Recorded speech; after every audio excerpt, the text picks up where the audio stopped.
Welcome to our step-by-step guide on how to allow Facebook to access your media on your device. Ensuring that Facebook has access to your files is essential for a seamless user experience. Let's get started. First, open the Settings app on your device. Scroll down until you find the option for Apps or Application Manager, which may vary depending on your device model. Look for Facebook from the list of apps and select it. Once you've selected Facebook, tap on Permissions.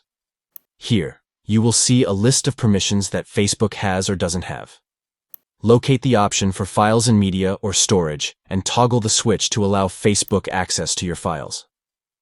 After enabling access to files, you'll need to select Allow Access to Media to ensure that Facebook can interact with your media files effectively. By following these simple steps, you can grant Facebook the necessary permissions to access your media seamlessly.